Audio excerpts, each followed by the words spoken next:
You wanted the best. You've got the best podcast. The hottest podcast in the world. The Chris Voss Show, the preeminent podcast with guests so smart you may experience serious brain bleed. Get ready. Strap yourself in. Keep your hands, arms, and legs inside the vehicle at all times, because you're about to go on a monster education roller coaster with your brain. Now, here's your host, Chris Voss.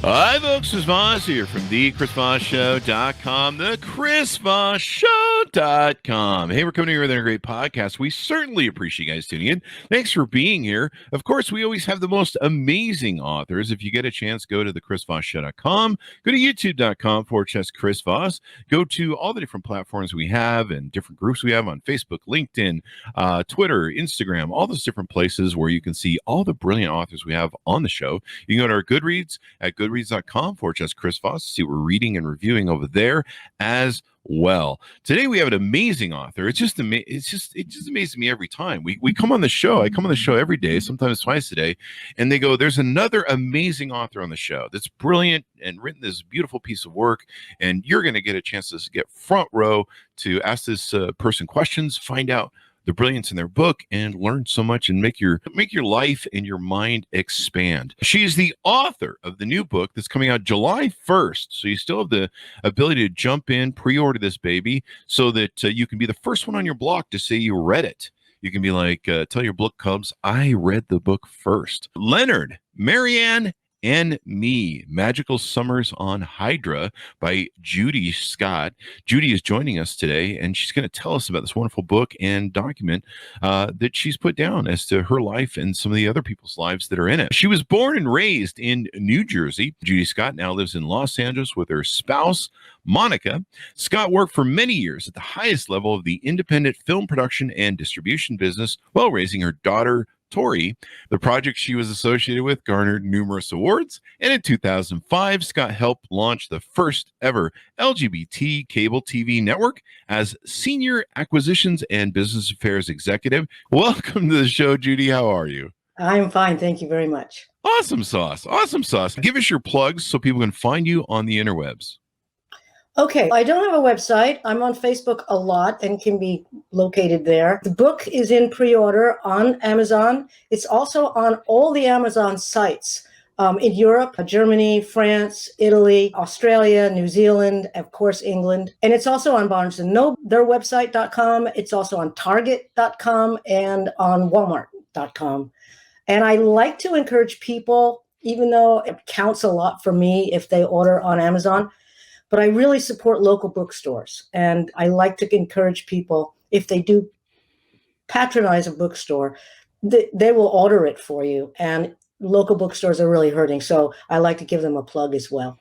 There you guys go. Local bookstores, patronize them as well. With the coronavirus, everyone's been hurting, so it's important we support our Main Street businesses. So give us an idea, Judy. What motivated you to write this book? I kept journals when I lived on Hydra. I first went there in 1973, so yeah, I'm older. And I went there to write specifically. And I, along with some other writing that I did, poetry and a couple of screenplays that didn't get produced, I also kept journals and diaries. And I was approached in 2016 by some other people.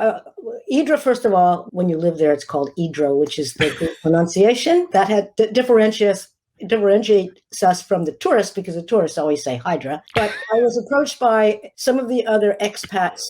There are a lot of writers, a lot of painters, artists, very popular on Hydra because it has no cars or automated transportation. The air is very clear and very pure. In fact, the light is called Greek light, and it's real notorious in the artist community around the world because it is so pure and just realistic.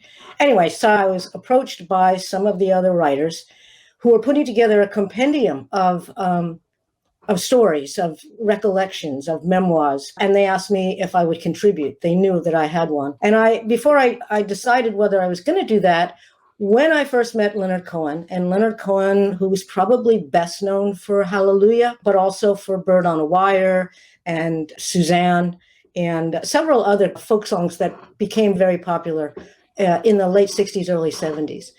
In any case, I met Leonard on Hydra. He owned a house there, and we became very friendly. And as I did with his first woman, who he described as his muse, Mariana, and he said, "You're absolutely welcome to join us whenever you like, but just do one thing. Promise me you won't write about me."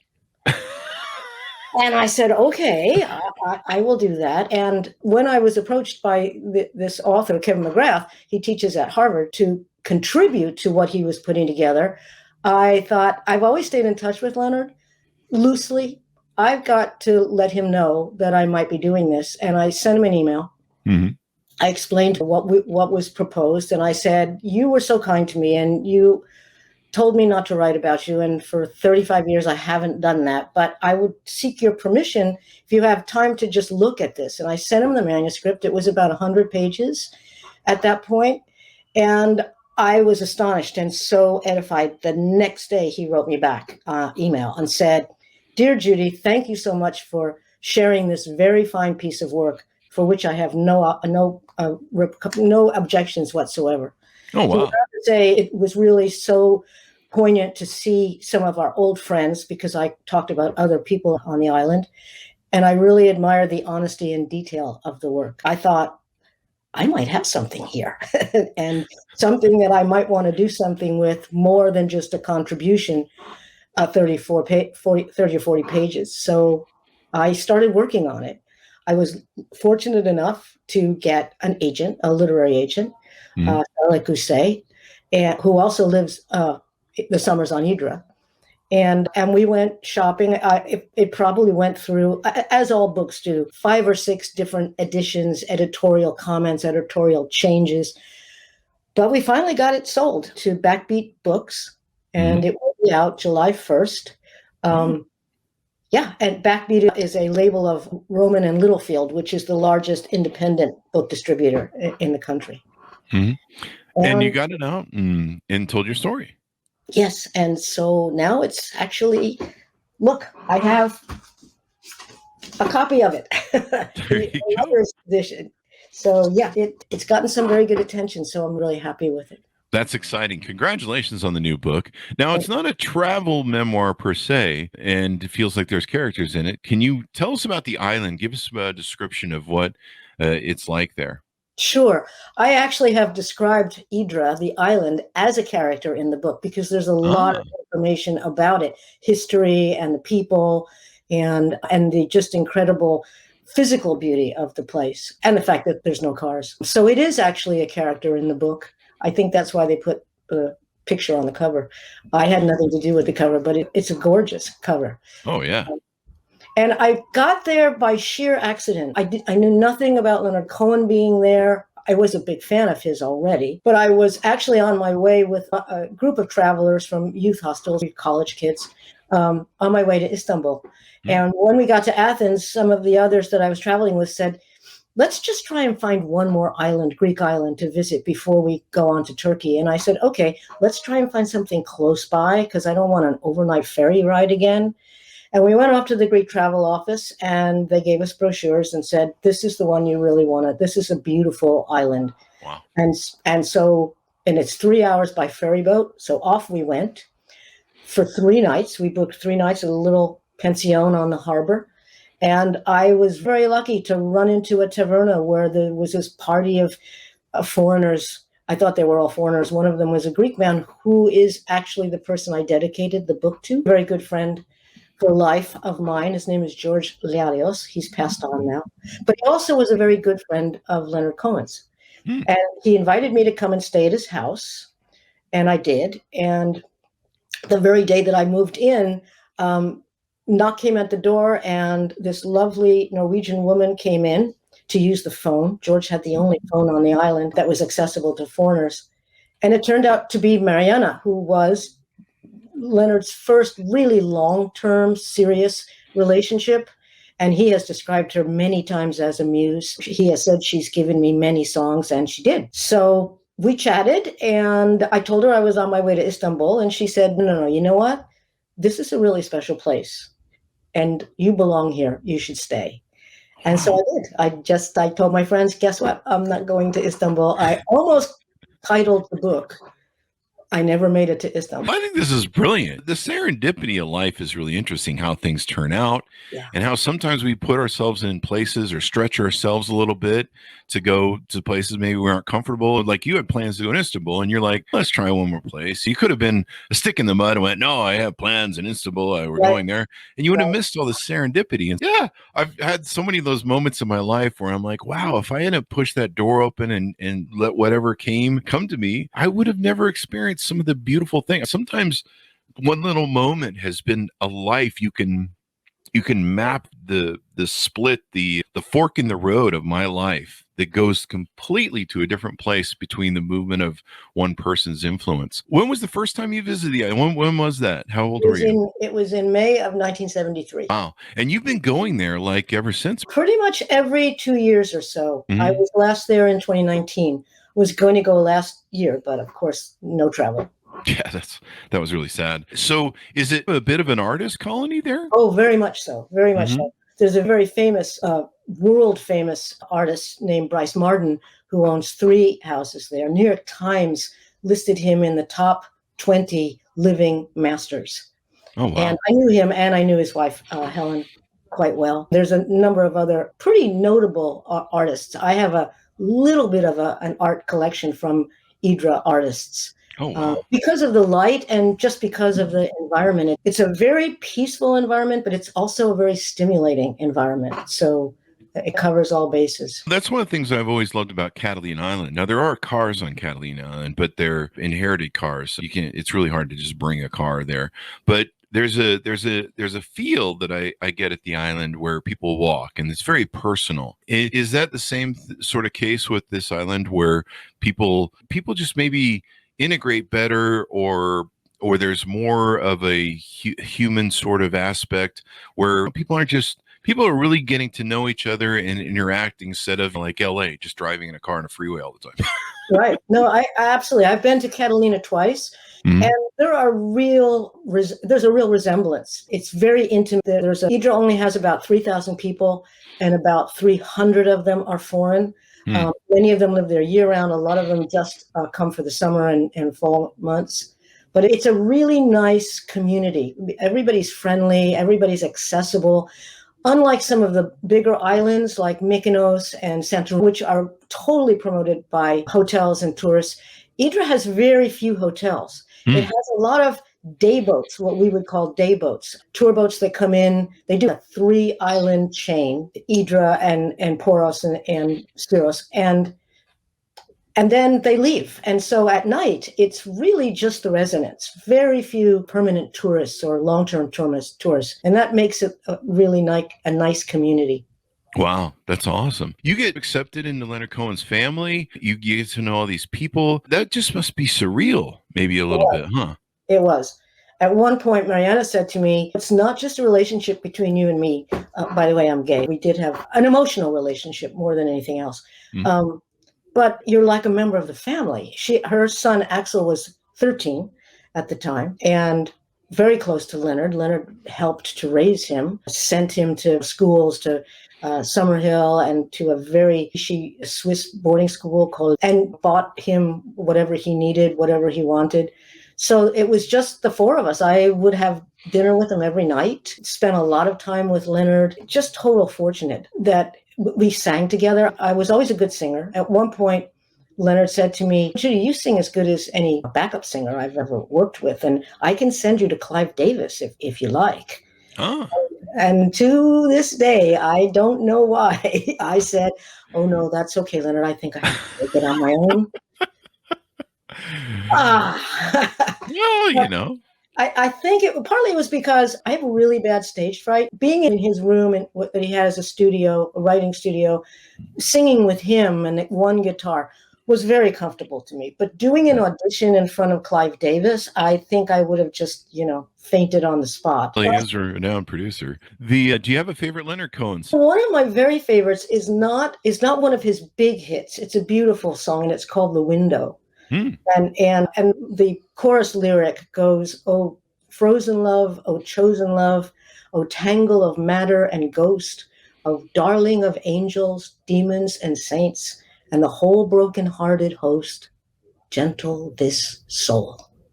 What beautiful lyrics. It really is beautiful. It really is beautiful. And I knew the window. You knew the window. Got that window. And there's another window that looks out onto the path, which is where Bird on a Wire came from. And Mariana and I were looking at it one time, and she said, the way that he got to Bird on the Wire, and she felt I really inspired him, was we were living on an island with no electricity. So they had oil lamps and candles, basically. And they put in a telephone pole right in front of his studio window and strung electric wires. And he watched that, and he said to her, okay, now we're going to have to move. We're going to have to go to another island. He didn't like modern conveniences. And as they were speaking, a bird came and landed on the wire. And Mariana said to him, Leonard, if the bird can get used to the wire, you can get used to the wire. And then he wrote the song. So she said, that's always been my favorite because I really felt like that was one I gave to him. That's really beautiful. You were so close with Leonard and Marianne at the time of their death in 2016. Did the three of you stay in touch, or how did the three of you stay in touch over the years? We did stay in touch for quite a long time. I had several phone conversations with Leonard after he returned to Montreal. We exchanged some correspondence. I sent him some poetry that I had been writing, inspired by Hydra and by Mariana and him. And eventually it got down to emails, happy Hanukkah, happy birthday, things like that. He always answered. And I never kept our written correspondence. I did keep my written correspondence with Mariana. And I was very lucky, as I mentioned, that her estate gave me written permission to publish her letters to me. Oh, wow. So they're in the book? Yeah, from the author. And they also returned, she kept everything. They returned all my letters to her, back to me. So the whole correspondence is in the book. That's amazing. With what did Leonard and Marianne teach you about yourself and about life? I think what they really gave me was a sense, because I just felt like a nobody. I just felt like this little hippie girl who was traveling around with aspirations of writing and singing and stuff like that. And I was so embraced by them. I was like treated like an equal. And that really gave me a sense of self-confidence, I guess, and a more enhanced self-image, I guess, because they seemed to think I was pretty neat. That changed how I felt about myself. Wow. That's and amazing. They knew that I was gay, or at least at that time, bisexual. And that had absolutely no, implication, no bearing at all on the way that we interacted with one another. It's interesting how other countries are just more open-minded about this sort of stuff. And back in the day of the 70s, when you first started going there, of course. And it's such a beautiful cover. Just, it makes me want to go there now. I might abandon Catalina Island for this because it just sounds amazing. Especially since there's no cars. I've always loved the Greek culture. I've always loved Greek food. Don't get me even started on Greek food. But I think I've got Greek stuff in the fridge right now. Some Greek cheese, I think it is. The name escapes me. But I've always loved Greek culture. I've always loved, who's that great actor who is the Greek actor who's just tremendous, larger than life guy. I forget his name, but he started with some movies in Greece, or a big movie in Greece, and it was just beautiful to watch the landscape, especially since back when it was done. I think it was black and white. Or are you talking about Zorba? Yeah, Zorba. Yeah, that actor was Anthony Quinn, and he wasn't in Irish. Yeah. Wow. But I just learned something new. Did a tremendous job of interpreting Katsantzakis, who was a very famous Greek writer. Wow. Wrote Zorba the Greek, and Anthony Quinn did a marvelous job of portraying him. This is one of the reasons I have brilliant authors like you on the show, to teach me new things and educate me. All this time, I thought he was a Greek actor, but I always loved him. He was always larger than life, like Jackie Gleason or somebody. He's always big in life.